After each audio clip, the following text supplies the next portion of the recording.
welcome to my channel, a place where every mystery hides a story, and every story hides a truth. In the midst of forgotten streets, footsteps echo through the silence, and the faint glow of a lamp guards secrets that refuse to die. Every clue matters. A torn letter, a fading footprint, even the sound of a clock ticking in the dark. Here, doubt becomes a puzzle, and puzzles lead us to the heart of the unknown. So prepare your mind, watch closely, and listen carefully, because the shadows are speaking, and the truth is waiting to be found. This is where every case begins. Welcome to my channel. Asterisk. Chapter 1. The impossible crime. I have always maintained that there is no limit to the imaginative cruelty of man, nor to the subtle methods by which he may choose to conceal it. Yet in all my years at Baker Street, watching the mind of Sherlock Holmes dissect truth from fabrication, I never encountered a case so quietly chilling, so impeccably engineered, as that of the cold teacup discovered at dawn. It began with a knock at our door, soft, deliberate, and oddly precise. It was the 5th of May, and the London dawn had broken reluctantly over a sky that had forgotten how to shine. Holmes and I had risen early, owing to his restless sleep the night before, punctuated by violin strains too mournful for even Chopin. He claimed it was damp. Mrs. Hudson answered the door, and in came Inspector Lestrade of Scotland Yard, his thin frame wrapped in a damp greatcoat, face pale beneath a brim of rain. "Holmes," he said gravely, removing his hat, "I wouldn't have come so early if it weren't for how confused this one is." Holmes rose from his chair like a cat stretching into consciousness. "Your manner, Lestrade, is far too theatrical for a simple burglary or late-night quarrel. Sit tea." Lestrade declined, though his fingers twitched for warmth. "It's at Brookwood Manor, Lord Benedict Collingwood. You've heard of him, no doubt." Holmes' eyebrow rose a fraction. "An antiquarian, collector of Mesopotamian artifacts, retired, diplomat, widower, no children, known for throwing tedious parties filled with people who hate each other politely. Continue." Lestrade looked faintly annoyed but pressed on. "This morning, at precisely 5 o'clock, a maid entered the drawing room and found Collingwood dead in his armchair, not slumped seated, upright, as if asleep. A cup of Earl Grey rested on the side table beside him, untouched. Natural causes, perhaps. I offered. "I thought so too, Doctor," said Lestrade, "until we learned the tea had been poured at exactly 2 minutes past 3. Holmes' fingers steepled beneath his chin, and the house, locked tight from the inside. Windows bolted, no sign of forced entry. Only for other people in the house, his nephew, the maid, the butler, and a young scholar staying the night, all asleep in locked rooms. The maid swears she made the tea herself and delivered it at precisely 3 o'clock. Lord Collingwood had asked not to be disturbed afterward. When she returned at 5, the tea was cold and he was dead." Holmes' eyes glinted. "Then we are left with a dead man, a locked room, and a teacup grown cold in the night. Curious. Here's the oddest bit," Lestrade added. "There's no sign of poison. The man simply stopped." Holmes rose, now fully alert, as though the fog in the room had lifted for him alone. "Let us walk, Watson. I believe the rain has softened enough. Inspector, we will accompany you to Brookwood at once. Of course, after all, nothing chills the truth like Deland. We already have one cold cup too many." Brookwood Manor stood like a greying spectre on the edge of Hampstead Heath, a house better suited to secrets than to people. Fog lay around it like a strangler's fingers, and the rain had done little to make it feel less sepulchral. It was not yet 7. We were led by the butler, a silent man named Hargrove, into the drawing-room. Lord Collingwood sat precisely as described, back straight, head resting slightly against the velvet of the chair. His eyes were closed, not in agony, but in something that resembled sleep or surrender. Beside him, on a small silver tray, rested the teacup. Holmes examined it without touching. No crack in the porcelain, a fine rim, Japanese, mid-Meiji era. Unusual choice for Collingwood. He preferred Turkish silver. Holmes bent low, peering beneath the chair and along the floorboards. "No signs of struggle," I noted aloud. "Quite." Watson observed the man's fingers. I looked, relaxed. "No signs of convulsion or tension." "Precisely. And the face peaceful, almost too peaceful, as if he had no warning of death at all." Holmes turned to Lestrade. "Was he known to take medication?" Lestrade consulted his notebook. "Nothing regular. Bit of arthritis, nothing more. Holmes tapped his chin, then turned to the maid, a young woman named Clara. She stood near the hallway, wringing her apron. You delivered the tea at 3. Yes, sir. Just after the clock struck. Did you speak to him? He said thank you, Clara, and asked not to be disturbed for the rest of the morning. Did he drink? No. I watched as I set the tray. He was writing a letter and barely looked up. A letter. Holmes' eyes sharpened. Yes, on that desk over there. Holmes crossed the room swiftly, scanned the desk, and found the letter and finished, its final line trailing into nothing. Dearest Emily, the burden grows heavier by the day. I fear that what I've discovered may finally. The rest was absent. The ink had dried, yet the quill still rested in the inkwell, untouched. Since Holmes stared at the words, unmoving. I felt the tension coil in the air. Who is Emily? Holmes asked without turning. The nephew, a tall man in his 30s named Reginald Collingwood, stepped forward. His jaw was clenched too tightly. His wife's sister. She died years ago. He spoke of her often. She was a comfort to him after the war. And who is this young scholar mentioned by the inspector? Holmes asked, shifting his gaze. A thin, scholarly man with spectacles too large for his face stepped forward. William Dunthorpe, sir. I'm a student of Near Eastern history. Lord Collingwood was sponsoring my research. I've been staying here for a night. Holmes turned back to the teacup, his eyes narrowing. Watson, he said softly, when you die of fright, what would you expect the body to show? Signs of trauma, at least. Cardiac strain. Perhaps an expression of terror. This shows none. Precisely. The man died without struggle, without pain, and without expectation. Yet something was coming. Something dreadful enough to begin that letter and never finish it. He straightened, brushing invisible dust from his coat. This is not a matter of medicine, Watson. This is a matter of psychology, of anticipation. Do you believe he was murdered? I asked. I believe, Holmes said slowly, that the man was killed by something that required no violence, no poison, and no force, merely presence. Lestrade frowned. What does that mean, Holmes? Holmes' eyes glimmered darkly. It means, Lestrade, that we are dealing with a murder executed in silence, under the disguise of peace. He turned back to the room, scanning the faces. And somewhere in this house, the person who delivered death without lifting a hand still walks freely. He paused. Then, with that cool detachment that often made him terrifying, he added, Come, Watson, let us see what warmth remains in this house of cold tea. Chapter 2. A discussion in the morning fog. The fog had thickened by the time Holmes and I stepped out of Brookwood Manor. It lay upon the heath like a great woolen shroud, muting every sound, distorting every shape, and making the early hour feel as though night had only grudgingly loosened its grip. We walked in silence for some time, Holmes striding ahead with his hands clasped behind his back, head bowed slightly as if in prayer. The rain had ceased, but the damp remained, settling into coat collars and eyelashes, as persistent and inescapable as the questions churning in my mind. At last, unable to contain my thoughts any longer, I cleared my throat and spoke. Well, Holmes, you've seen the body, the room, the teacup. What are we to make of it? Holmes didn't answer immediately. His boots struck the gravel path with methodical precision, but I could see the subtle energy beginning to build in him like a hound catching the faintest scent on the wind. At first glance, he murmured, we are presented with a classic, locked-room mystery. A man dead with no wound, no sign of struggle, and no apparent cause. The doors were locked, the windows secured, and the occupants accounted for. Indeed, I replied, which would seem to leave only natural causes. He stopped walking and turned to face me. His eyes, grey sharp and shining, had taken on that singular focus I had come to recognize as the herald of obsession. And yet, Watson, you forget the single most telling detail in that room. The teacup, I ventured. Exactly so, it was untouched. That in itself is not unusual. But why was it untouched? Collingwood asked, not to be disturbed. He had every intention of drinking that tea. He even thanked the maid as she set it down. Perhaps he became distracted, I suggested. The letter, perhaps, or fatigue. Holmes turned away and began pacing slowly again. No, the tea was important. It was a ritual. The maid confirmed it. Every morning at precisely 3 o'clock, he took his Earl Grey. He would not have ignored it without cause. You believe something prevented him?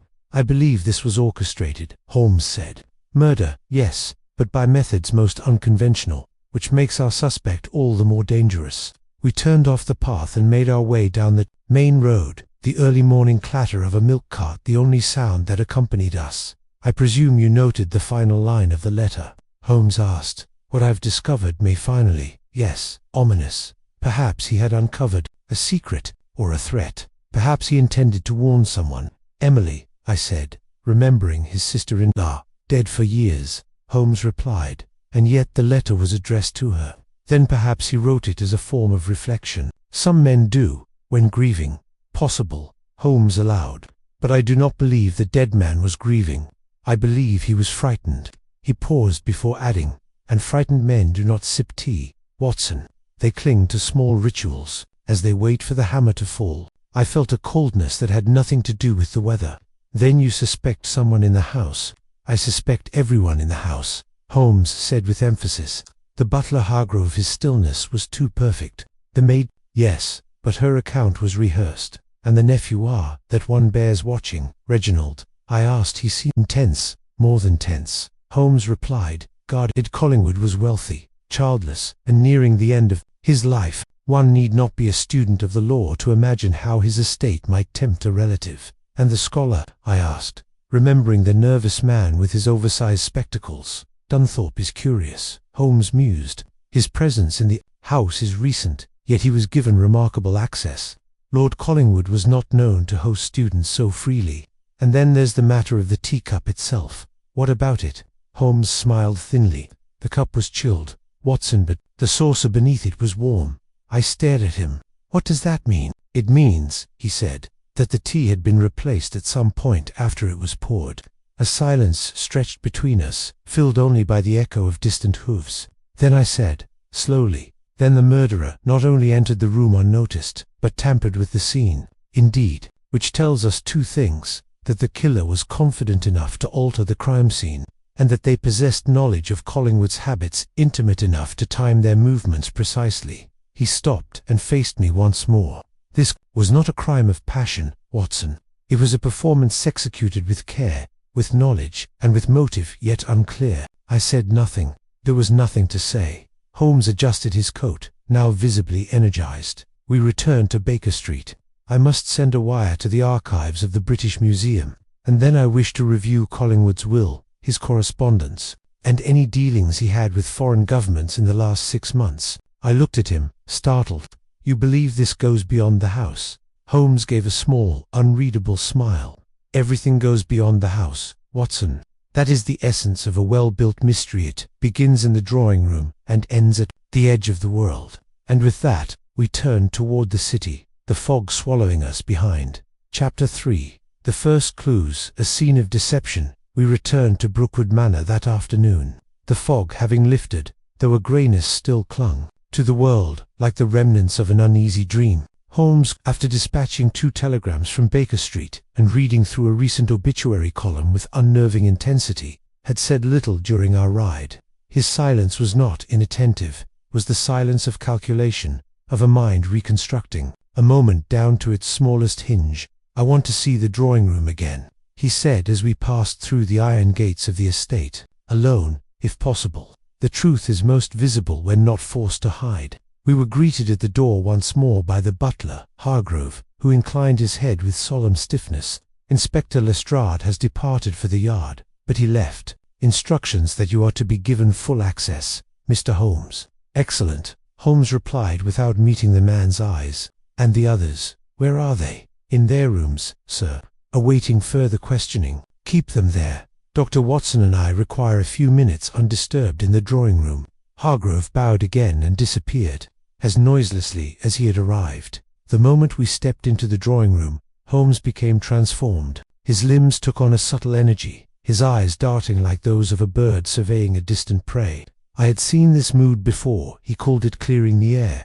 To me, it always seemed as though he were not merely observing a room, but listening to it. He approached the side table first. The now famous teacup sat precisely where we had last seen it, beneath its silver dome, guarded by a handkerchief Lestrade had placed over it, unmoved. Holmes muttered, removing the covering and inspecting the cup. Curious. He knelt beside the tray, examining the rim of the saucer again with his magnifying glass.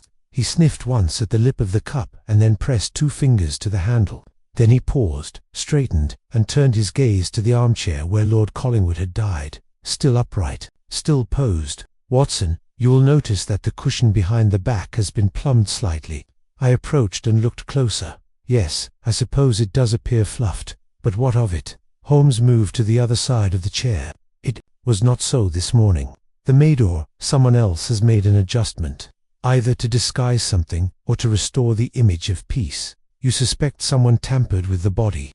Not quite the body, but perhaps the perception of the body. There is a subtle difference, and therein lies our game." He then moved to the desk, where the half-written letter remained. He read the final line again aloud. Double quotes. "What I have discovered may finally..." "Finally what?" Holmes whispered. "It is not merely a word of doom, it is a word of decision. He was going to act, but someone ensured he never did." He inspected the pen, the inkwell, the angle of the blotter, and even the lamp. Then, with sudden animation, he turned and strode to the fireplace. "Watson, fetch the fire irons." I obliged, though puzzled. Holmes stirred the ashes in the grate gently, sifting through the grey cinders with precision. After a moment, he paused and extracted a partially burned scrap of paper, blackened and curled. He handed it to me. Note, the edge, torn cleanly, not crumpled. Part of a letter, perhaps. I squinted. The ink had bled, but a few words remained legible. ... Collingwood Estate. Inheritance transfer. Not yet notified. ... Holmes arched an eyebrow. Well, an unsent letter regarding the estate. Why destroy it, unless someone had reason to fear its contents? I was about to answer when Holmes stiffened and tilted his head. Footsteps outside the drawing-room, soft, hesitant, then the sound of someone retreating quickly down the corridor. Holmes was at the door in 3 strides and flung it open. The hall was empty, save for a faint rustle of skirts vanishing. Up the stairwell, the maid, Holmes murmured. "Clara, why would she be listening?" "Because, Watson, the difference between a maid and a spy is simply a matter of purpose." We returned to the room, and Holmes crossed to the far wall, where a portrait of Lady Collingwood, the late wife, hung in a heavy oak frame. He stared at it for a long moment. "Do you see it?" he asked. "See what? Why hang a portrait of the lady here? This is Collingwood's sanctuary, his drawing-room, his writing desk, his morning tea. And yet he permits the gaze of his late wife to rest upon him always. It suggests guilt or devotion, or both." Holmes turned, satisfied. "Let us now revisit the facts we've gathered today." I nodded, mentally checking them off. 1. The tea was untouched, but the saucer was warm, suggesting the cup had been moved or replaced. 2. Holmes continued. The body was found too perfectly poised, not just dead but arranged. 3. A burned letter indicating a planned change to the inheritance. 4. The half-written letter to Emily, implying discovery of something significant, fear. 5. A maid eavesdropping, and a butler too quiet to trust. 6. I added, a scholar who seems out of place, and a nephew who stands to gain everything. Holmes nodded approvingly. The stage is set, the actors placed, but what remains unclear is the method. How does one kill without leaving a trace? Poison, I offered again. Something exotic, perhaps. Holmes shook his head. We shall know more when the post-mortem is complete. For now, we must assume the body reveals nothing, which means the mind of the killer must... He looked at me, face composed, but eyes burning with thought. This was not just a murder, Watson. This was a message. The question is, to whom? At that moment, the door opened, and Hargrove entered, his voice as dry as parchment. "Mr. Holmes, Mr. Dunthorpe asks if you would speak with him. He says it is... urgent." Holmes nodded slowly.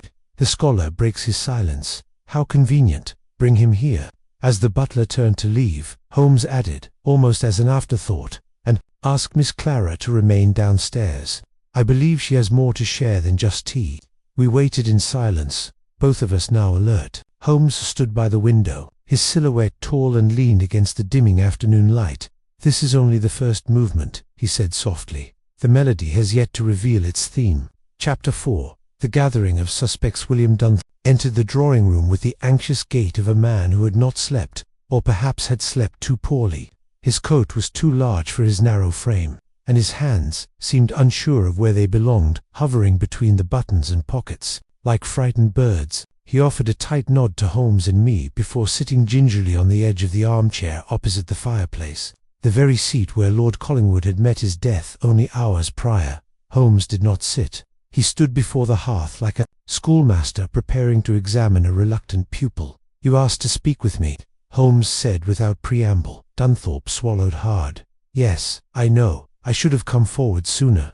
But I wasn't certain. And after this morning after the inspector left I couldn't keep it to myself." Holmes said nothing, allowing the silence to stretch. "I came down from my room late last night," Dunthorpe said. "Around 2 o'clock. I had been reading in bed, and I remembered I'd left one of my books downstairs, a rare Sumerian translation that Lord Collingwood had lent me. I didn't want to misplace it." Holmes' eyes narrowed slightly. "And where did you go?" Dunthorpe's face reddened. "I realize that, which is why I've come forward now." Holmes said nothing more to him. Instead, he turned to Hargrove, who had returned and stood just inside the door. "Please, ask everyone in the house to join us here. I wish to speak with them together." "How so?" Hargrove shifted. He seemed ... troubled. He kept checking the grandfather clock in the hall, as though waiting for something. Holmes absorbed the answer, then faced them all once more. "One among you may have information you are withholding, perhaps out of fear, or guilt, or loyalty. But I assure you, the truth will come to light, whether by your own will or mine." He paused. "Until then, I ask that none of you leave the house. Scotland Yard will make the arrangement formal. Dr. Watson and I will be staying nearby. If any of you remember anything, a sound, a word, a movement, you will report it to me, directly." With that, Holmes stepped away, his eyes lingering once more on the tea tray. "I have no doubt," he murmured, more to himself than anyone else, "that someone here poured death as calmly as one pours cream." Chapter 5. First suspects. The Red Herring. Scotland Yard arrived the following morning in the form of Sergeant Wilkes, a solid, round-faced man who looked more suited to guarding a bakery than investigating a crime scene. Nevertheless, he took over the household with bureaucratic efficiency, sealing the doors, logging witness statements, and informing the staff that no one was to leave the estate without explicit permission. Holmes and I took up temporary lodging at a modest inn a half-mile from Brookwood. Though the accommodations were humble, they suited Holmes, who valued privacy over comfort. That evening, after a silent supper and 2 pipes' worth of contemplative smoke, Holmes suddenly stirred. "Watson," he said, eyes still fixed on the swirling fog outside the inn window, "tell me your impressions of Reginald Collingwood." I leaned back in my chair. "A disagreeable fellow. Nervous, defensive, clearly suspicious of you. He doesn't seem grief-stricken by his uncle's death, more irritated by the inconvenience of it." Holmes nodded. "Indeed, he is the most obvious suspect." I raised an eyebrow. "You believe he did it?" Holmes turned slowly, his face unreadable. "No, I believe he wants to appear as if he didn't, but is far too obvious to be the culprit." I blinked. "Then why suspect him at all?" "Because every proper mystery begins with the wrong suspect," Holmes said. "And Reginald, poor fool, has made himself a walking invitation for suspicion." The following morning, Holmes requested another visit to Brookwood, specifically to speak with Reginald alone. Sergeant Wilkes, convinced that Reginald was the key to the case, readily agreed. We found Reginald in the morning room, sitting stiffly with a newspaper he clearly wasn't reading. When Holmes entered, he gave a theatrical sigh and set the paper down. "Here to accuse me again, Mr. Holmes?" Holmes smiled mildly. "Not at all. I am here to observe." Reginald frowned. "Observe what?" "How a man behaves when no one believes him guilty, but everyone assumes it." The young man narrowed his eyes. "You think I'm innocent, then?" Holmes took a seat opposite him. "I think you're arrogant, petulant, and greedy, but I do not believe you killed your uncle." Reginald seemed startled. He looked down, then slowly exhaled. "Well, that's unexpected." Holmes leaned in. "Tell me, Mr. Collingwood, what do you know about your uncle's collection?" Reginald hesitated. "Not much. He kept it, locked away. Mesopotamian tablets, ancient relics, some kind of Sumerian death mask. He only ever showed it to academics." "Did he ever speak of selling it?" "No. He claimed it was priceless. Said it would go to a museum when he died." Holmes nodded. "But you hoped otherwise." Reginald flushed. "I won't deny that. He had no heir. I've stood by him, helped him with estate matters. It wouldn't have been wrong to expect something in return." Did he promise you anything? Reginald hesitated again. He mentioned ... revisions, said he was finalizing arrangements. Clara's lips parted, then closed again. Sometimes, bits and pieces, he would talk late at night when he couldn't sleep. He spoke of regret, of people he trusted who had disappointed him. Did he mention his nephew? She swallowed. Yes, he didn't trust him. He said Reginald was watching him ... waiting. Holmes tilted his head. Did he fear for his life? Clara hesitated again. Too long. No, I don't think so. Holmes stared at her for a moment. Then he said softly, "You were outside the drawing room at 3 o'clock. Her head snapped up. What? You paused by the door. You listened. You feared what you might. Heron feared more what might happen if you didn't." Clara's breath caught. Not murder, Holmes continued, but something else. A conversation, a meeting. She looked at the floor. He said he was going to confront someone. He didn't say who, only that it had to happen at night, when the house was still. When did he tell you this? Yesterday afternoon. Holmes stepped back. Thank you, Clara. That is all for now. As we exited the room, I turned to him. Holmes, if Reginald isn't the killer, and Clara isn't lying, then who remains? Holmes said nothing, but there was a shadow in his eyes, now a new doubt forming, or perhaps an old one solidifying. The red herring has passed, he murmured. Now the true current begins.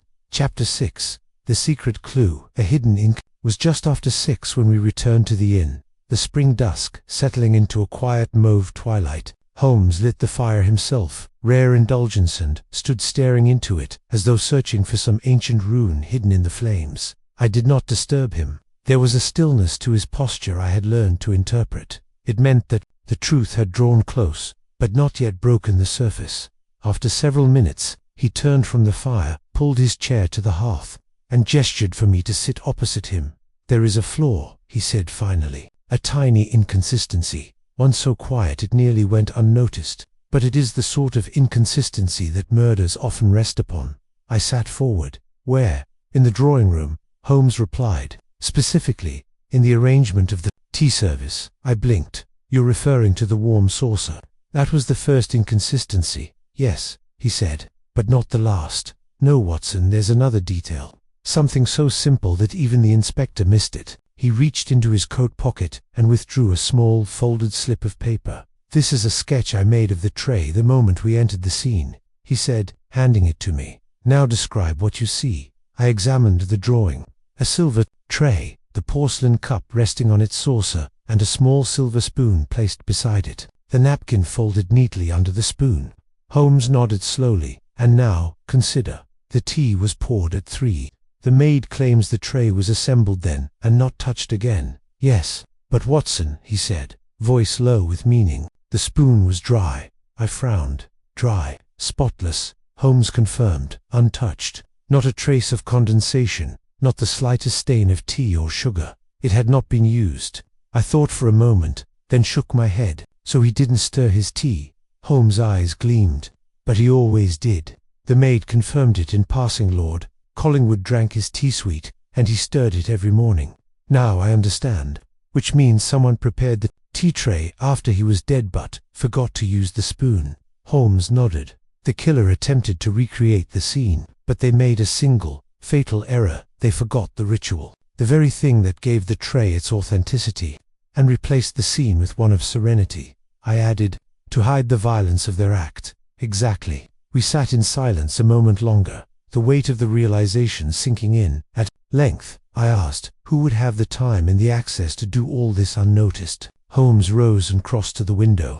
Outside, the fog had returned in patches, clinging to the ground like smoke over a battlefield. "There are only 2 possibilities," he said. "The butler Hargrove, whose presence is constant but unobtrusive, or the scholar Dunthorpe, who knew the Lord's habits, studied him, and whose room lies nearest the stair." "You discount Reginald." "For the moment. The mistake with the spoon tells me something. The killer did not understand the ritual fully. They knew of it but not in its entirety. Reginald would have known his uncle's tea habits well. Dunthorpe, on the other hand, might have observed them but only from a distance. Or Clara. Holmes considered it. She knew too much to have been the one to fake ignorance. Her account, I now believe, is largely honest. But she may know who did it and fears retribution." He turned from the window. "But that is not the only inconsistency. There's more. Holmes walked to his desk and opened a leather folder he had brought from Baker Street. This arrived while we were at the Manor, he said. A copy of Lord Collingwood's most recent banking correspondence. It reveals 2 significant withdrawals made over the last month each for the sum of £500. I blinked. That's a substantial amount indeed. And both were withdrawn in cash. Did he explain why? In a note scribbled on the back of one withdrawal slip, for discretion, no paper trail. I stared. Blackmail, possibly, or payment for silence. Either way, it tells us Collingwood was engaged in some secret affair in the weeks before his death. Holmes folded the papers and slipped them back into the folder. I intend to find out who received that money and whether it bought silence, protection, or something altogether more sinister. Just then, there was a knock at the door of the inn. Holmes opened it to reveal a small boy, one of the street messengers Holmes occasionally employed. The lad handed him an envelope and departed without a word. Holmes opened it and scanned its contents. It's from the solicitor, he said. The amended will finalized 3 days before the murder. And look here, he handed me the document. My eyes fell on a line near the bottom. In the event of my passing, the full contents of the Brookwood collection shall be left not to the Collingwood family, but to Mr. William Dunthorpe, for donation to the British Museum. I stared at Holmes. The scholar inherits everything. Holmes smiled grimly. And thus, our inconsistency sharpens. Reginald had motive but not means. Dunthorpe had an opportunity and, now, as we see, he had motive as well. He walked to the fire and stirred the embers gently. 1 staged teacup, 1 unfinished letter, and 1 inheritance all pointing to a man who pretends to know little but sees much. Holmes turned toward me. Tomorrow, Watson, we test our theory, and if I am right, he paused, the firelight flickering across his face. Then the killer is far cleverer than I first feared. Chapter 7. The crime grows stranger. The morning broke grey and unpromising. A stiff breeze tugged at the skeletal trees outside the inn, and a persistent drizzle clung to the windows, streaking them with thin rivulets that looked like tears. Holmes, unaffected by weather or fatigue, was already awake and dressed, his brow furrowed in quiet concentration as he read over a document spread across our breakfast table. I sat across from him nursing my tea, now lukewarm and bitter, and ventured, "The will still troubles you." "Not the will," Holmes replied absently. "The timing of it." He tapped the paper with one long finger. 3 days before the murder, Collingwood amends the will, redirecting his most prized collection to a man he had only known for 6 months. He does so quietly, without consulting his family. Why? Perhaps he trusted Dunthorpe. They seemed to share a scholarly kinship. "Kinship is not motive proof," Holmes muttered. "But yes, that's one possibility." He folded the will and tucked it back into his coat. "Come, Watson, I wish to see the study again."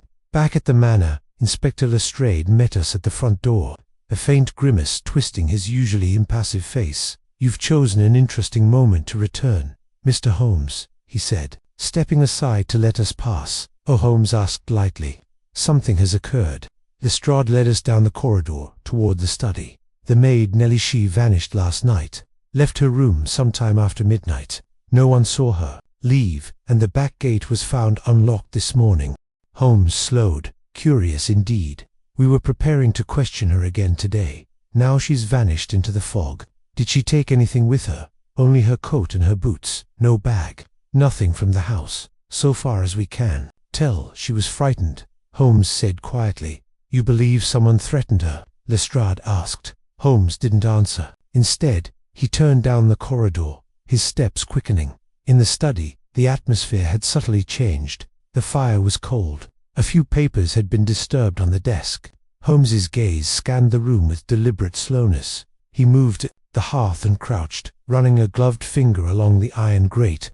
Then he inspected the cold ash, lifting a few flecks and rubbing them between his fingers. "What?" I asked. "There's been a fire since we were last here," Holmes said. "A small one, enough to burn a few documents." Lestrade crossed his arms. "And how would you know that?"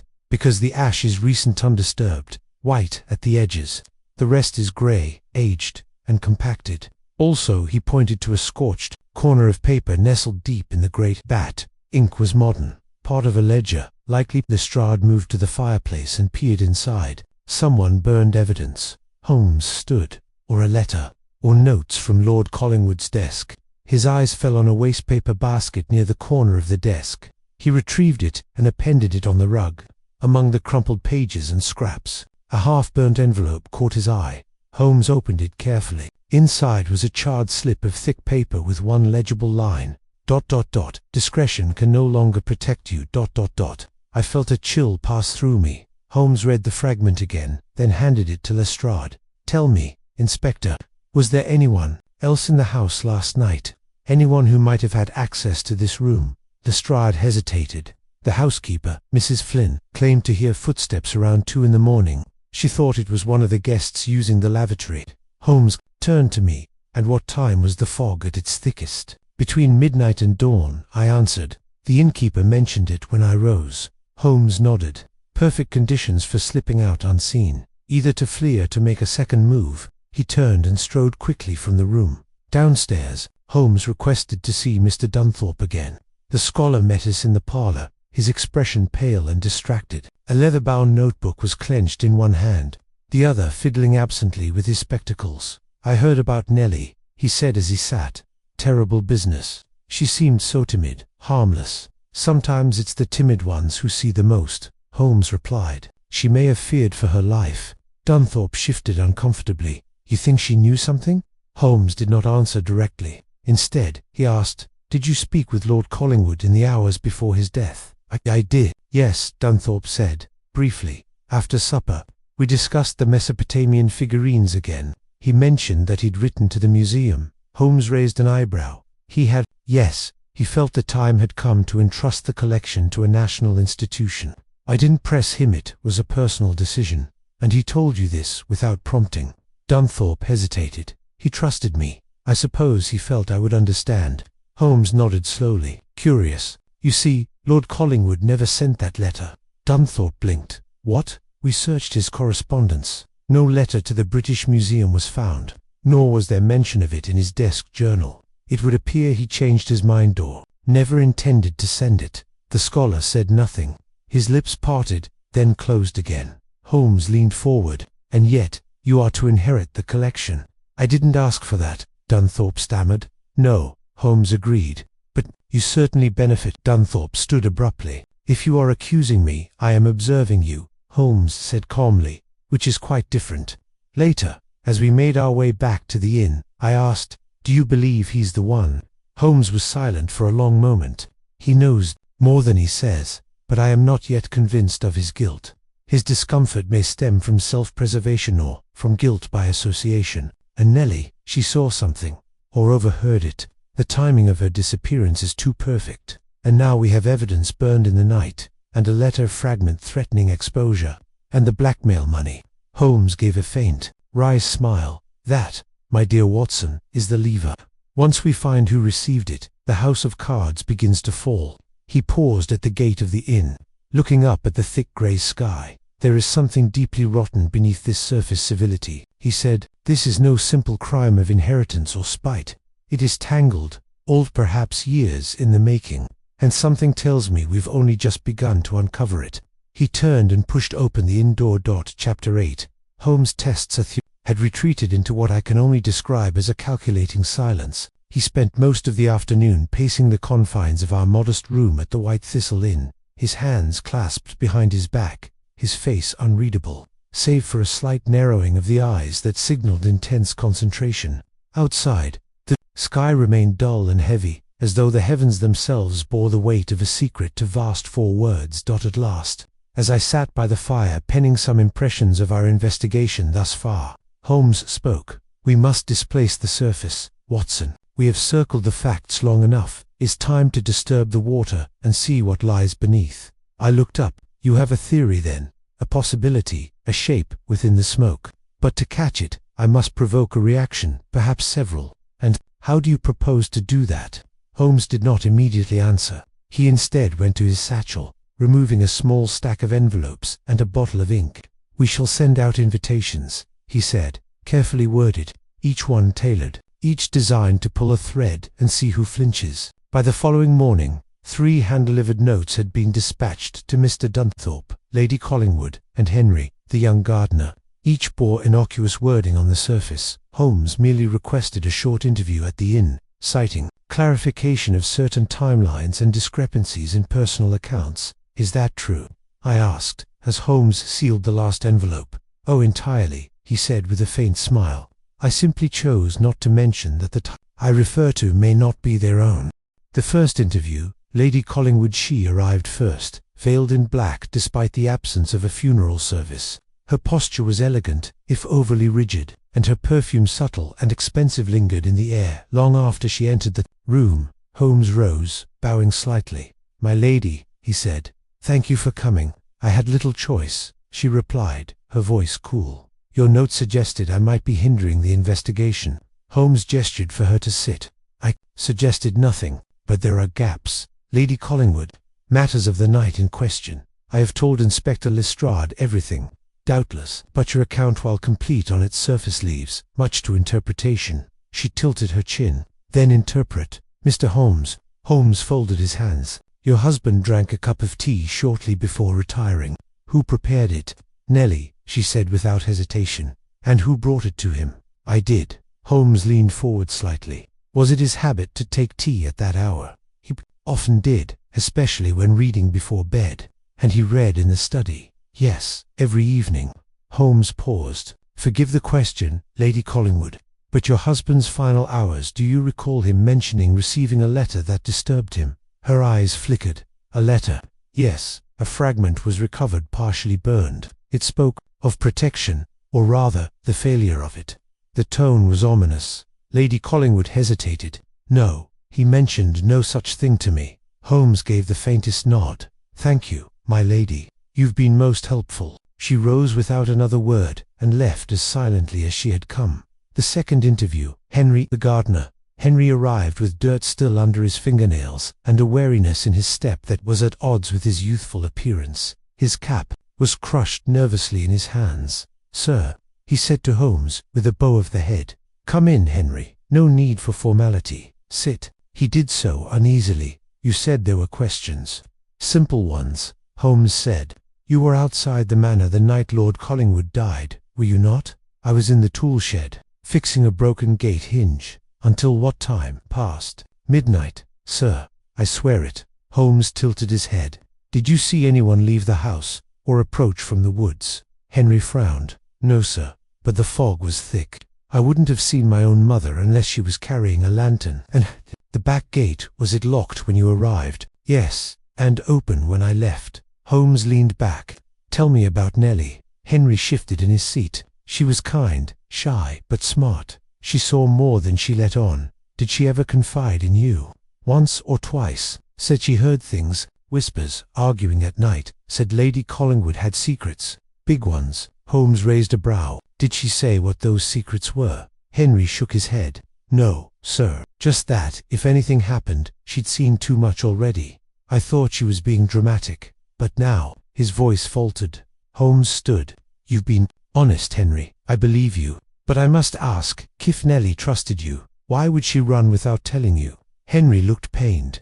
That's what I don't understand, sir. The third interview. Mr. Dunthorpe entered last, looking harried and impatient, a sheaf of papers tucked under one arm. I must insist this be brief, he said, barely greeting us. Holmes gestured for him to sit. Then I'll be direct. You knew Lord Collingwood was considering donating his collection. Did you advise him against it? Dunthorpe stiffened. Of course not. I respected his decisions. Yet the letter he allegedly wrote to the museum never existed. You mentioned it yourself. That detail is suspicious.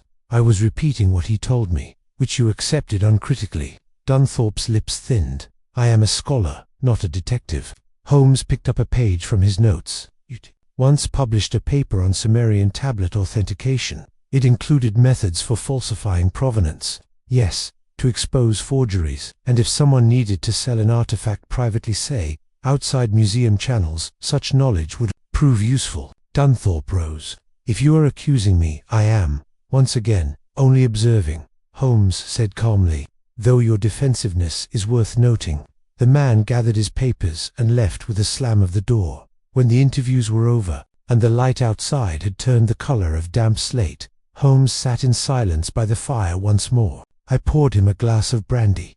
I asked, what did we learn? That fear and guilt were similar masks, Holmes said, but they do not act the same when pricked, meaning, Lady Collingwood lies smoothly, but there's a calculation behind its survival. Dunthorpe, however, is hiding something else. I do not yet know what, and Henry may be more honest than anyone in that house. I leaned forward. So what now?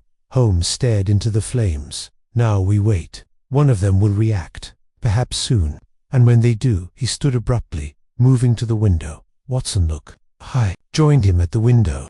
A figure was moving hastily through the garden of the manor below, cloaked in a long coat, clutching something close to the chest.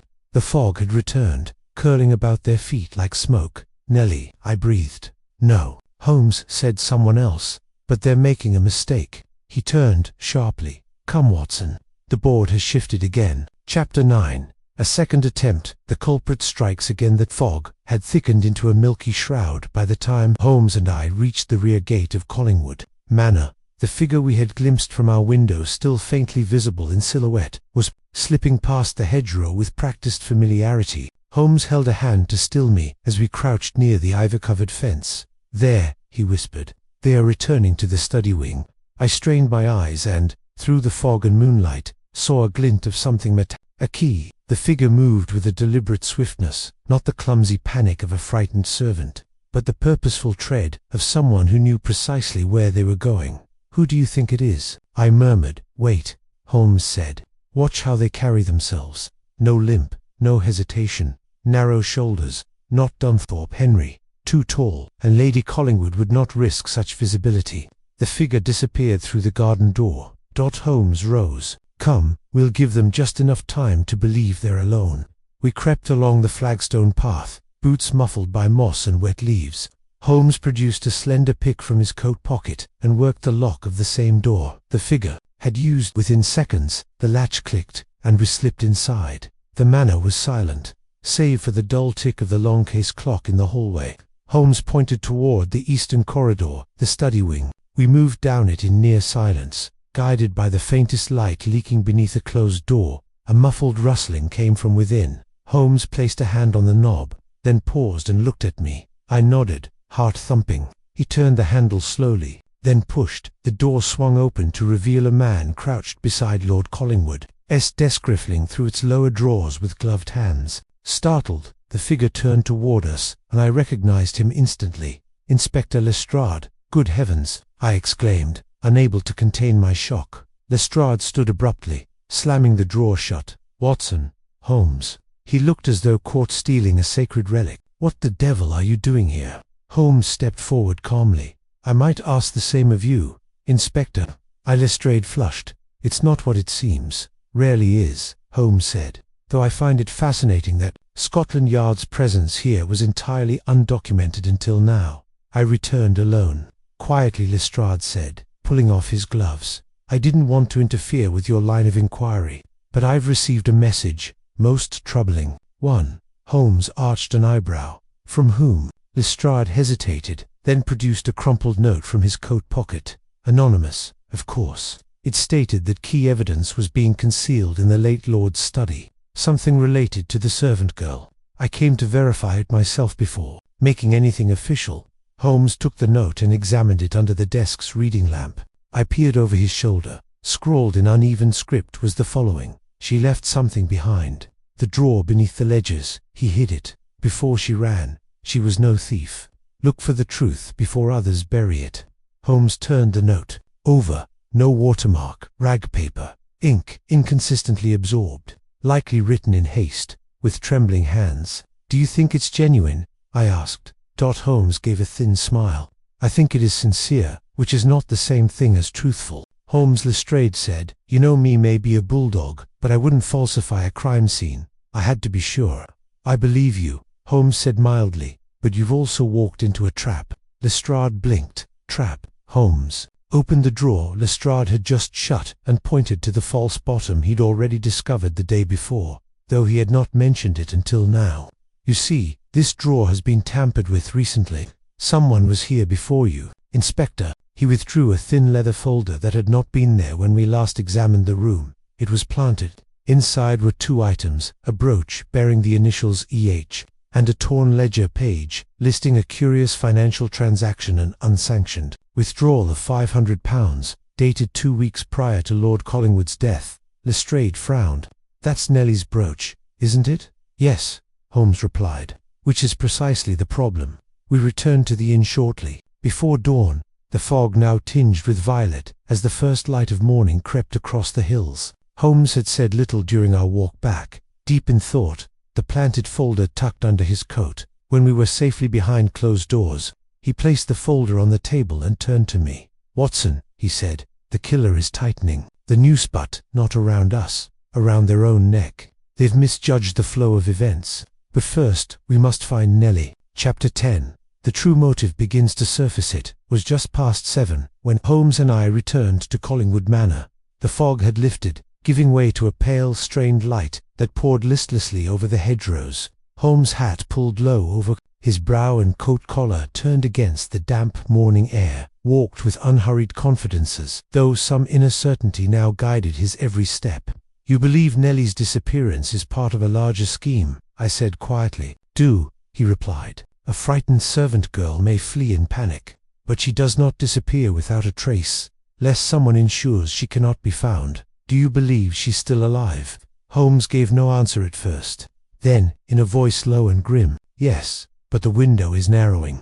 We found Lady Collingwood in the breakfast parlour, seated stiffly in a high-backed chair. Her hair was already immaculately arranged, though her face bore the faint pallor of a restless night. Before her, untouched, was a plate of cold poached eggs and dry toast. My lady, Holmes greeted with the politeness of a solicitor bringing bad news. She looked up, startled. Mr. Holmes, I didn't expect you so early. I seldom wait for an invitation where murder is concerned, he said with a faint smile. Might we speak privately? She hesitated, but gestured toward the adjoining sitting room. Once inside, Holmes closed the door behind us and said, with quiet precision, Lady Collingwood, we've come upon evidence suggesting the supposed theft that led to Nellie's dismissal may have been orchestrated. Her eyes flashed. That's a serious accusation. It is not an accusation, merely a growing suspicion, Holmes replied calmly. The brooch allegedly stolen by Nellie has reappeared placed in your late husband's study, along with forged documents. Her mouth parted slightly, then shut again. We believe, Holmes continued, that someone is attempting to manipulate the narrative in order to conceal the true motive behind Lord Collingwood's death. She folded her hands tightly. You think this child is somehow connected to his murder? I believe she saw something, or knew something she wasn't meant to. Her voice dropped to a whisper. There's something you don't know, something none of us ever discussed. About Edward. Lady Collingwood stood and walked slowly to the fireplace, her back to us. Edward, she began, had enemies. Not in the way you think. He was a complicated man, brilliant, charismatic, but cruel in his own subtle ways. People admired him, envied him, but no one truly loved him, not even Henry. She turned then, eyes rimmed with fatigue. 3 months ago, Edward received a letter from someone we'd not heard from in years. Margaret Winslow, a name you likely do not recognize. But I assure you, her return to our lives was no coincidence. Holmes' eyes narrowed. Go on. Margaret was a maid here 15 years ago. She left suddenly, under scandalous circumstances. She and Edward had an inappropriate connection. He sent her away, paid her off. I thought it was behind us. And now, she wrote to say she had a daughter, 17, that she'd fallen on hard times. She hinted at blackmail, though never used the word. Edward, of course, dismissed it. Said the woman was mad, but I think he was afraid, truly afraid. Holmes gave a slow nod. You believe Nellie was that child? I don't know, Lady Collingwood whispered. I never saw the girl up close. Edward insisted all the new hires be vetted personally by Minthorpe. I didn't connect the name. Hargrove is common enough, but the timing aligns, I murmured. Yes, Holmes said. It does, and it offers something we have not yet had in this case, a motive worth killing for. We left Lady Collingwood soon after, and Holmes was silent for some time as we returned to the village. What are you thinking? I asked as we walked past the old chapel and the ironwork gates that framed the village square. I am thinking, Holmes said slowly, that the death of Edward Collingwood was never about love, or money, or even vengeance. It was about history, shameful history, and a truth that someone could not allow to resurface. Did she ever mention Margaret Winslow? Clara's brow furrowed. She didn't, but she spoke often of her mother. Said she was ill, and they'd been apart a long time. Holmes' expression darkened. Did she say where she was sending the letters? No address. But she said she trusted the man at the inn, Mr. Tolliver. Said he handled quiet postings for a fee. Holmes straightened. Then our next stop is clear. By the time we reached Tolliver's inn, the hour was late morning, and the first coach of the day was arriving with its usual racket. We found the innkeeper behind the bar, polishing glasses with more enthusiasm than necessity. Holmes wasted no time. "Mr. Tolliver," he said, "do you recall sending letters to London on behalf of a servant girl named Nellie Hargrove?" Tolliver blinked, clearly unsure whether to lie. Well now, I don't recall every piece of post. She paid you in silver, always exact change.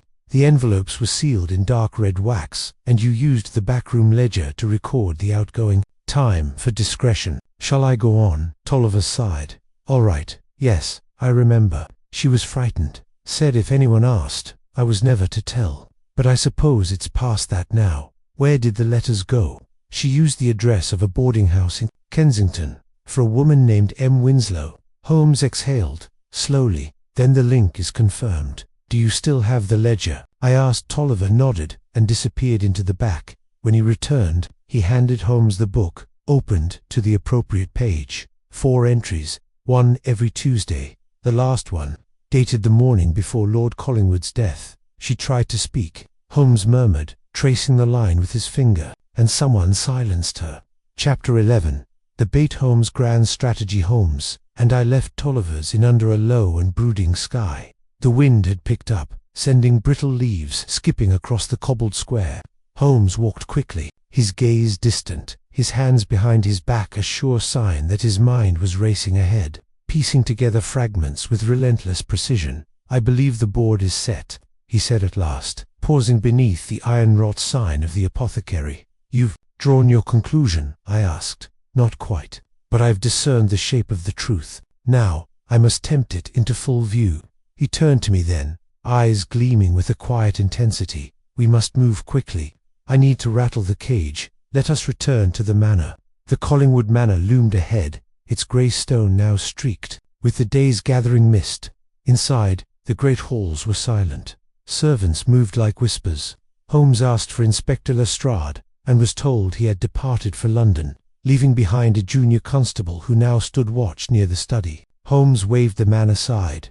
"Watson," he said softly, closing the door behind us, "I believe it is time to test a theory." He crossed to the writing desk where Lord Collingwood's papers had been stacked, meticulously arranged after our first inspection.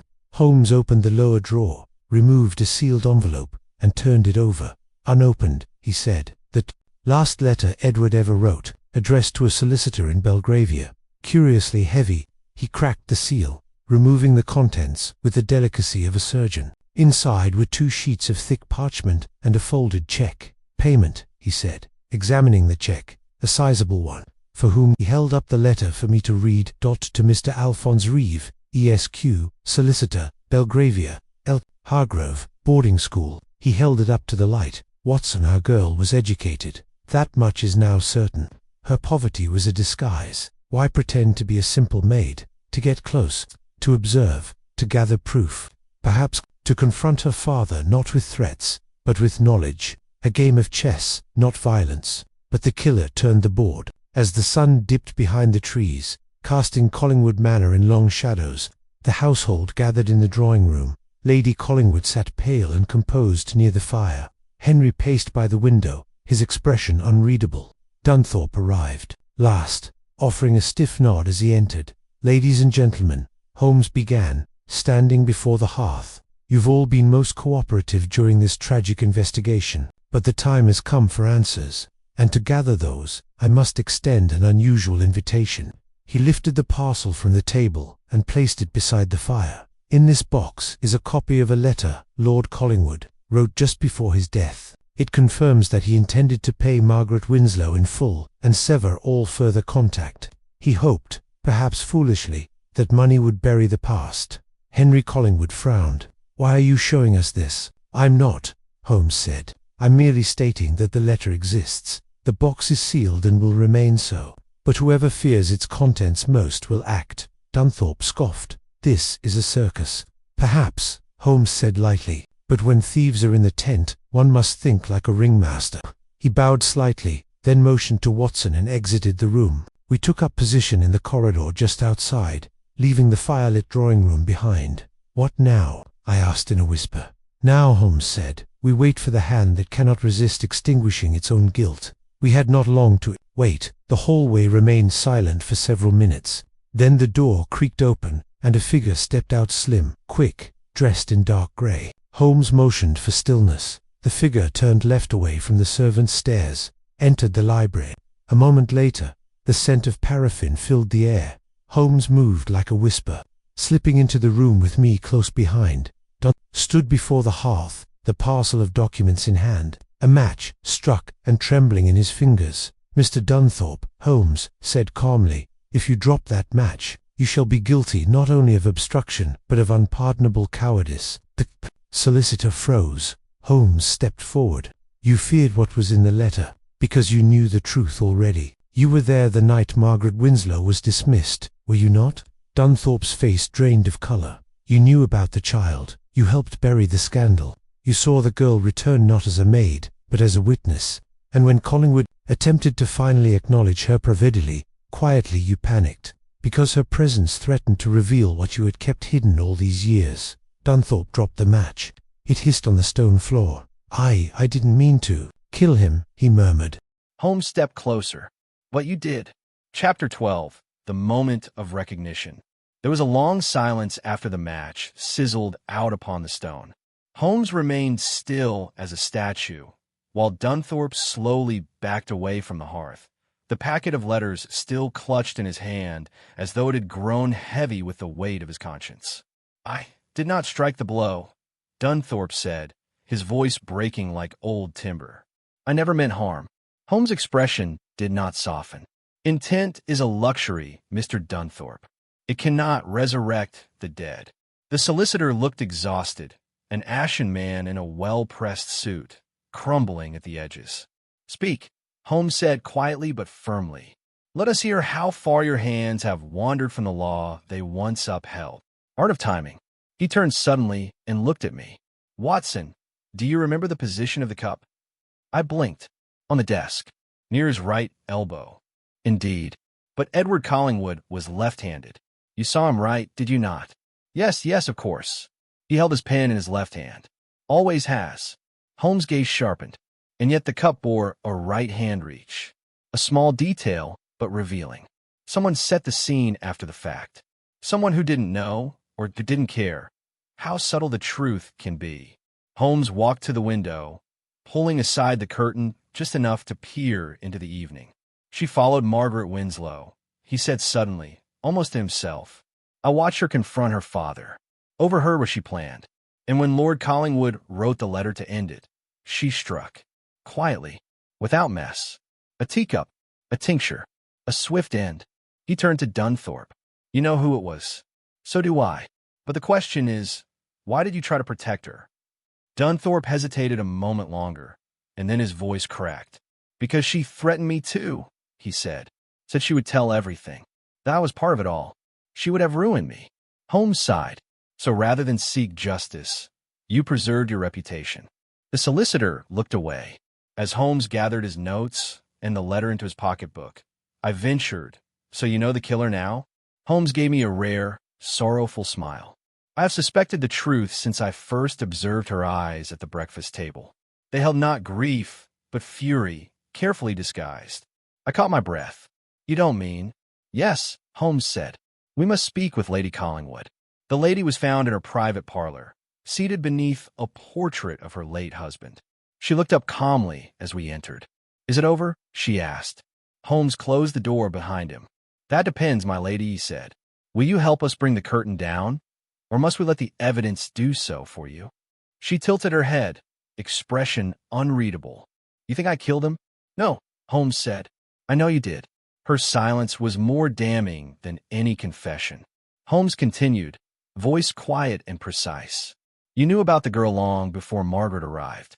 You found the letters years ago. You saw the signs. But Edward had shut his eyes to his past, and so you bided your time. You're mistaken, she said, though her voice had grown colder. Holmes shook his head. When Margaret returned, not as a stranger but as a threat to your legacy, you saw the whole edifice, your family name, your son's inheritance, your social standing, on the brink of collapse. And so, on that final morning, you brewed the tea. She flinched. Not with poison, Holmes continued, but with a strong tincture derived from digitalis.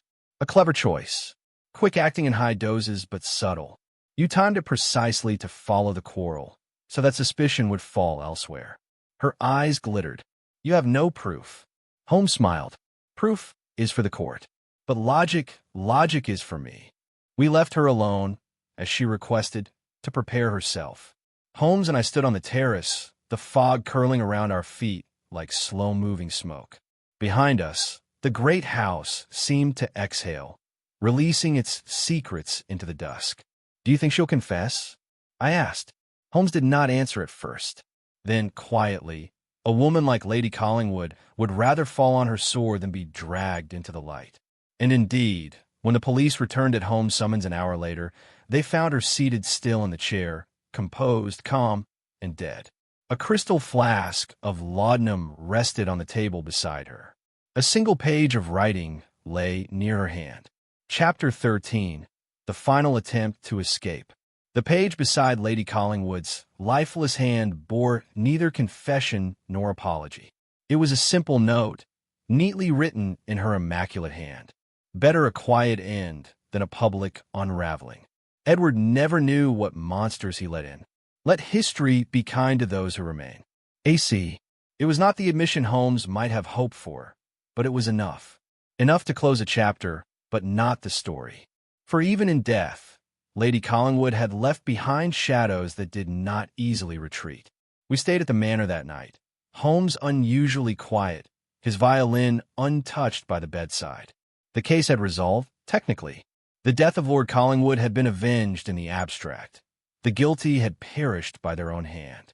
The secrets were unearthed, and the legacy left behind was as fractured as the mirror in the study. But something in Holmes' demeanor betrayed unease. It was well past midnight when I found him in the library, seated in the same chair where we had questioned Dunthorpe. The fire had died to smoldering embers.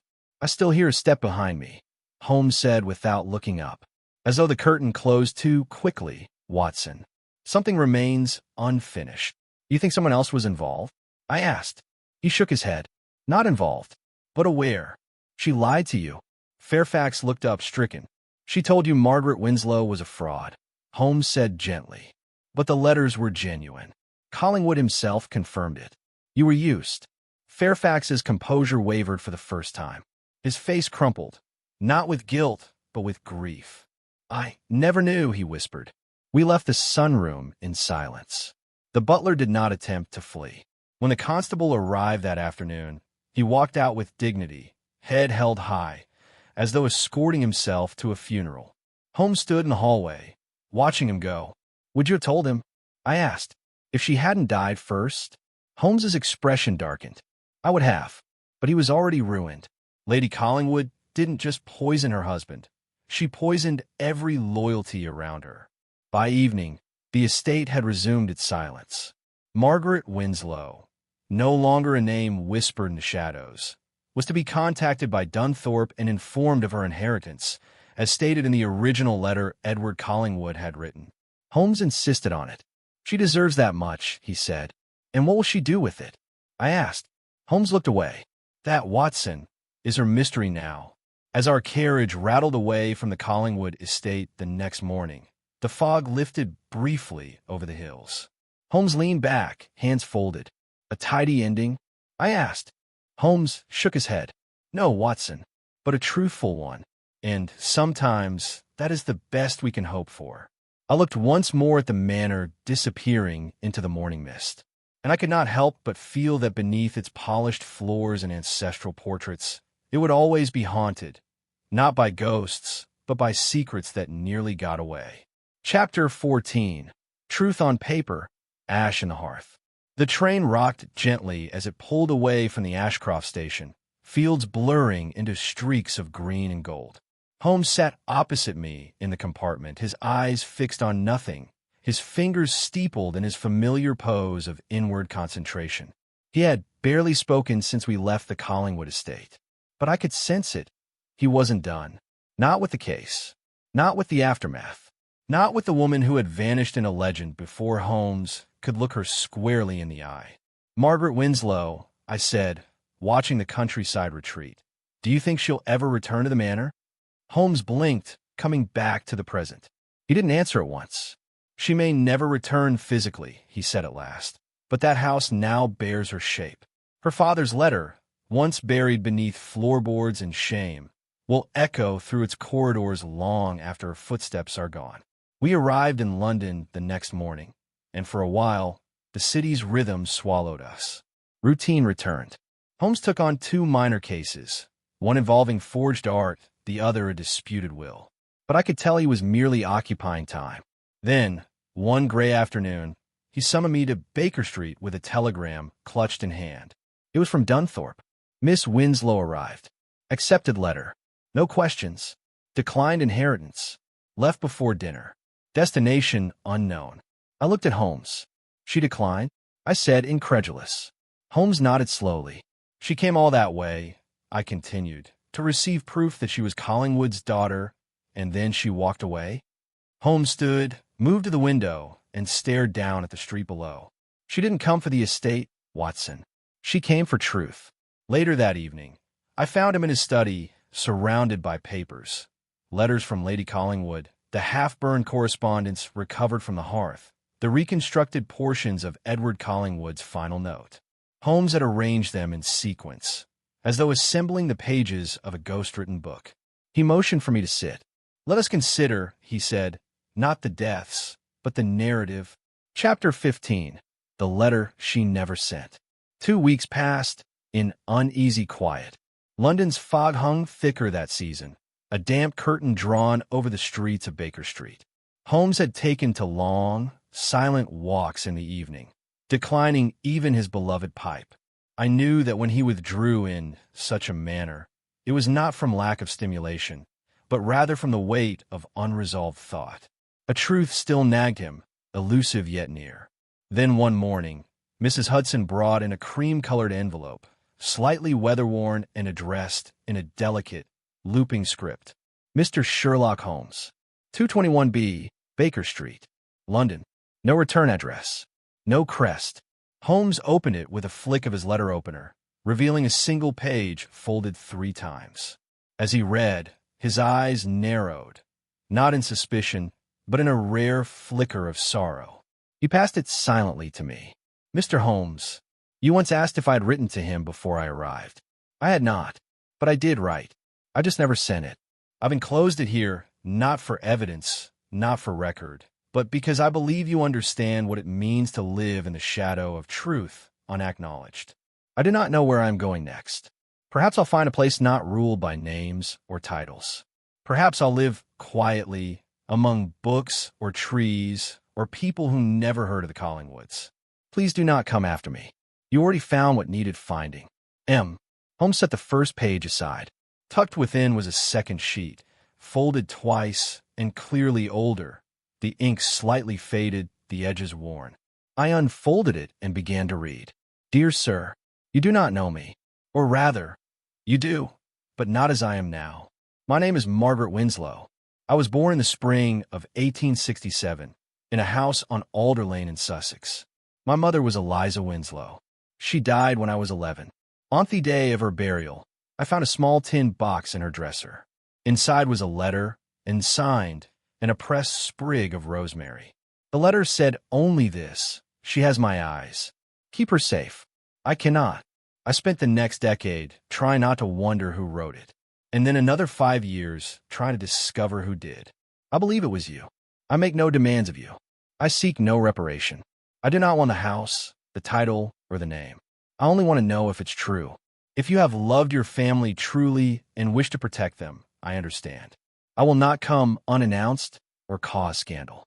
But if it is within your soul to acknowledge me, even quietly, I ask only this: please write back. I do not wish to disturb your life. I only want to know if I came from something real. Yours, Margaret. I finished the letter with trembling fingers. Holmes sat very still. This, I murmured, she never sent this? He shook his head. No, she carried it, likely for years. The pain in the letter was unmistakable. Not rage, not even longing, but a kind of restrained, exhausted dignity. The sort of ache born not from abandonment, but from almost being accepted. Holmes took the letter back, studying it not as evidence, but as something sacred. She wrote this before the visit, I said. Clearly, Holmes replied. And yet, she left it unsent. Perhaps she hoped he would recognize her without it. Perhaps she hoped he'd say the words himself. But he never did, I said. He left only the note we found, and the flower. Holmes stood, moved to the fire, and stared into the glowing coals. No, he said quietly. But the note, the final message we received, he wrote that before she arrived, Watson, before he ever laid eyes on her. What are you suggesting? That he knew she was coming. That someone, likely a family servant or perhaps one of the old stewards, recognized her. Told him. Or perhaps he knew from the moment the letter was handed to him and never admitted it. He turned back to me. She never gave him that letter, Watson, but she didn't have to. That afternoon, Holmes penned a brief response. Not to Margaret. He respected her request not to follow, but to Dunthorpe. Dear Reverend, please find enclosed a copy of a letter never sent. I believe it belongs in the estate archives, not for legal purposes, but for the moral record. What we inherit is not always land or title. Sometimes we inherit silence. That silence should not be passed to the next generation. With respect, S.H. He sealed it, wax and all, and sent it with his fastest boy. The following morning, he returned to his violin. He played not his usual storm of Bach or Vivaldi, but a gentle folk melody I did not recognize, slow, haunting, and laced with a tenderness I had rarely heard in his music. Where did you learn that tune? I asked softly. He did not stop playing, only said, it was written in the margins of her letter. I did not press further. In the weeks that followed, Holmes seemed lighter, somehow. Not joyous, he was never that, but quieter in his contentment. He took no new cases. For a time, we simply lived. It struck me, then, that for all his brilliance, Holmes was not merely a man of logic. He was in the deepest parts of his soul, a seeker of truths that matter, the kind that heal as much as they expose. In Margaret Winslow, in her quiet refusal to claim vengeance or power, had given him one of the purest truths he had ever uncovered. Chapter 16. The Teacup, the Knife, and the Truth Between Them. It was an overcast morning in early February when Holmes turned to me, eyes glittering over his breakfast, and said, It's time. He had spoken scarcely a word in days, not out of detachment, but because something had finally settled within him. Not resolution. No, Holmes rarely resolved things emotionally, but understanding. That dangerous and holy kind of knowledge he always pursued to the very end. I set down my coffee. Time for what? He gave a faint smile. To unbraid the knot. We returned to the Dunthorpe estate by afternoon. The grounds were still quiet, though the trees no longer held the same secrets. The house had become a shell of implications. But it wasn't the past Holmes had come for this time. Reverend Dunthorpe met us at the side door, his coat half-buttoned and a troubled line between his brows. Mr. Holmes, he greeted. You said you had? Further clarity? He flipped to the next page. February 6th, requisition of kitchen knives replaced. Small paring knife reported missing. Holmes straightened. The blade was not taken by a thief. It was taken by someone within the house. We sat by the fire while Holmes unfolded the full shape of the thing. Margaret never intended harm. She came with that letter in her coat, hoping, foolishly or not, for something akin to recognition. But what she did not know was that another already suspected the truth. One of the household. Who? I asked. L.B., Holmes said. Lydia Burnham, the housemaid. She served Lady Collingwood since girlhood.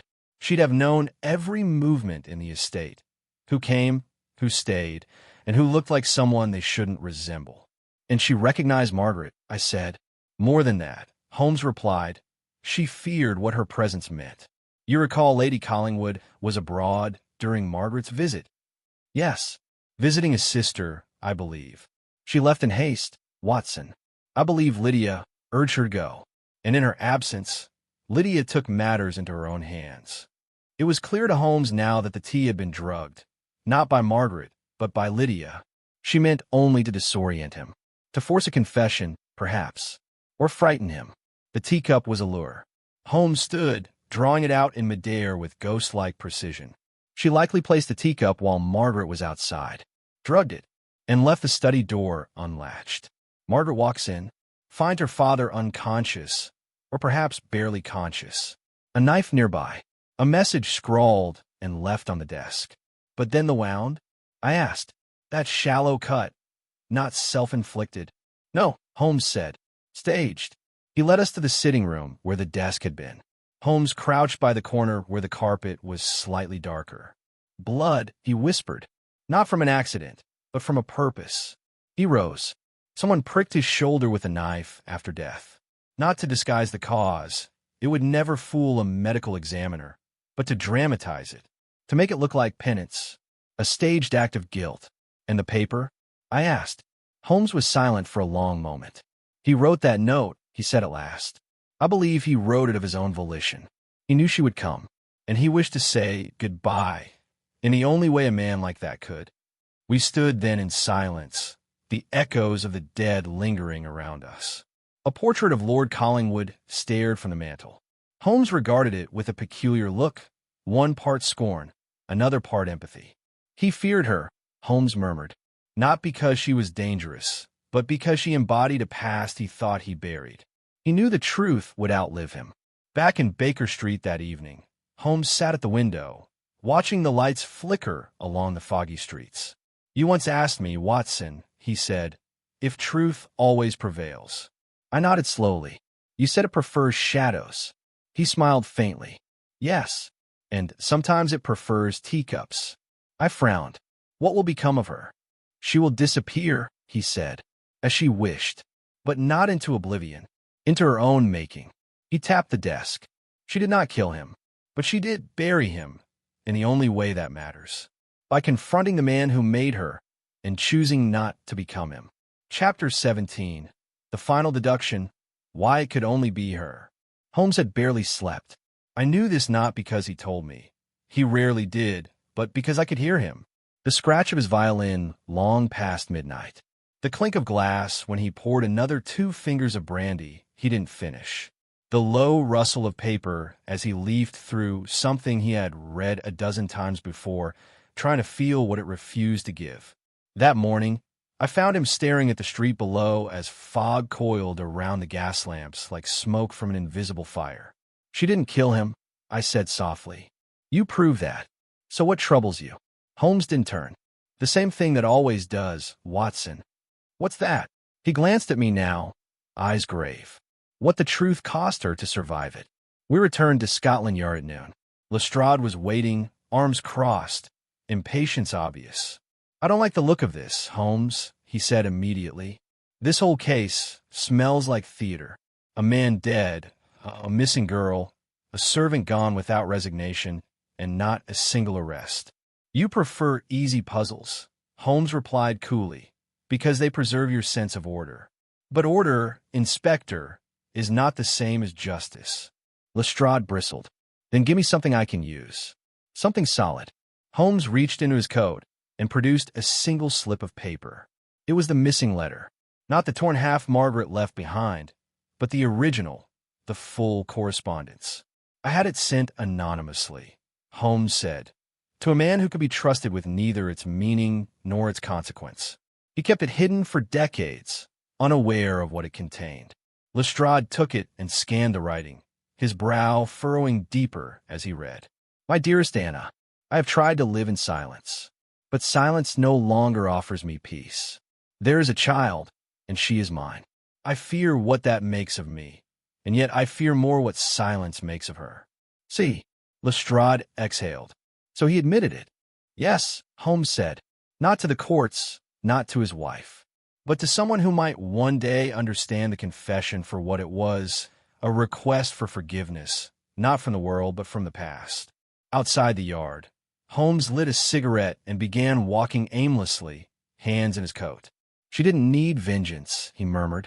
That's what everyone assumes. The children born of ruin grow up hungry for blood. But she didn't want revenge. She wanted recognition. I finished. Holmes stopped walking. His gaze was distant. She wanted to be named, and in that desire, Holmes finally found what had been gnawing at him. She had the motive, Holmes said later, pacing across our sitting room. She had the opportunity, and yet she chose restraint every single time. That is the final deduction, Watson, that it could only be her. Yes, Holmes said, turning to me. Only Margaret could have stood in that room, faced the man who denied her existence, and walked away. He paused, and only someone who truly feared what she represented would construct such an elaborate scene to frame her in shadow. I frowned. You still believe Lydia Burnham was responsible for the staging?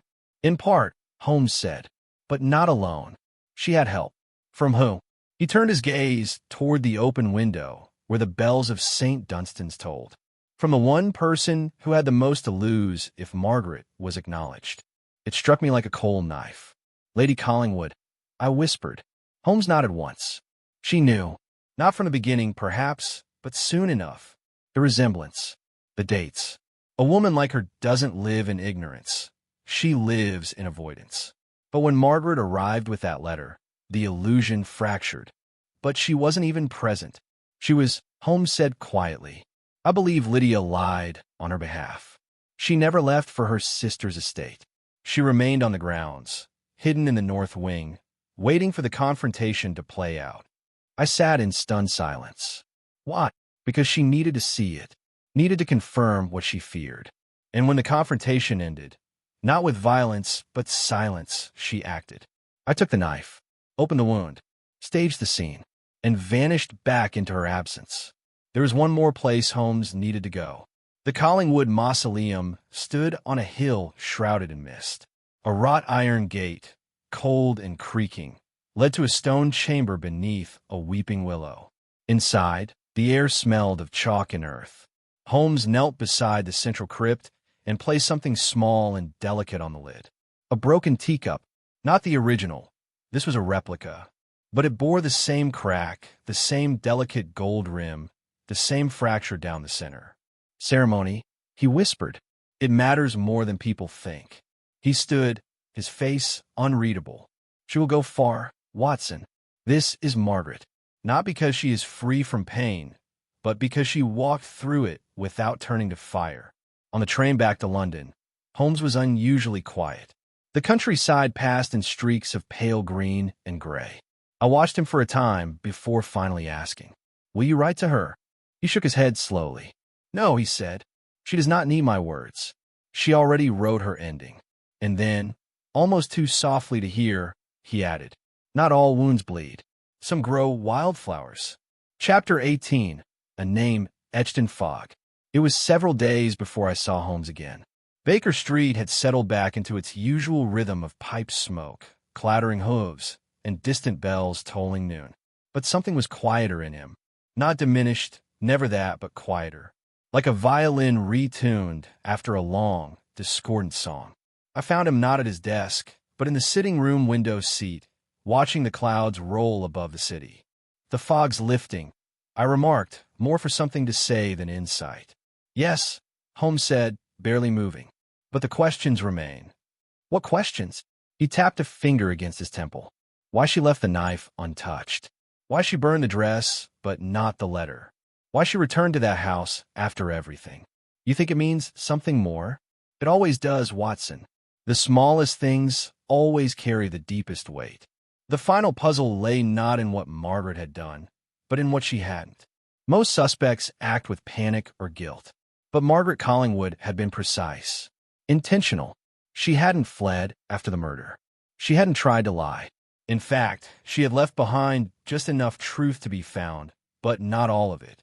Holmes retrieved the broken teacup once more from the mantel. It had been glued together carefully, reverently. The gold inlay matched perfectly, except for one small deviation. "There," Holmes said, pointing to the base. "Look at the glaze." I squinted. It's been scorched. Not by fire, he murmured. By acid. Just a trace. Enough to alter the gloss, but not the structure. Why would that matter? Because this isn't the original cup, Holmes said. It's a replica. A second one. The true teacup was destroyed long before the night of the murder. This was placed. Why? To rewrite the memory. To anchor it. It was then Holmes explained the final piece. Margaret hadn't just discovered her origin. She had known it for years. The letter was not a revelation. It was a relic, one she had recovered from her mother's belongings long ago, long before Lydia found her in London. Her return to the estate wasn't spontaneous. It was deliberate. She didn't go to confront her father. She went to witness his death. But she didn't kill him, I protested. No, Holmes said, and yet she allowed it. I sat back, chilled. She knew Lady Collingwood couldn't bear the truth becoming public. She knew the shock would shatter the household. But most of all, she knew Lydia, loyal Lydia, would do anything to protect what was left of that name. He leaned forward. She brought the truth into the room and waited. And when it combusted, she walked away. Days later, the official story at Scotland Yard closed the case. Sir Charles had died from a sudden heart attack, induced by stress, age, and failing health. There was no knife in the report, no letter, no second teacup, just a note about the poor condition of the household, and a daughter, illegitimate by rumor, who had since vanished from London's public register. Holmes and I knew better. He once told me justice is not always what makes the papers. Sometimes it's what stays buried, because that's where it belongs. The last time we spoke of the case, it was over a pot of oolong. I asked Holmes, "Do you think she's free now?" He thought a long while. "Free," he repeated. "No, but unshackled, perhaps. Isn't that the same?" "No, Watson. One means she can fly. The other means she can walk. And for someone like Margaret, walking away was the greatest act of freedom she could claim." I lifted my cup. "To walking, then?" Holmes clinked his cup gently against mine. "To those who carry silence as their sword." We received a letter weeks later. No name, no return address. Just a pressed violet tucked between the pages, and a single line written in delicate, looping script. "I'm not what they named me. I am what I chose to leave behind." Holmes stared at the note for a long time. He didn't speak. He simply folded it, placed it inside his violin case, and played until the light faded from the windows. The fog never returned that evening. But somehow, the silence felt deeper,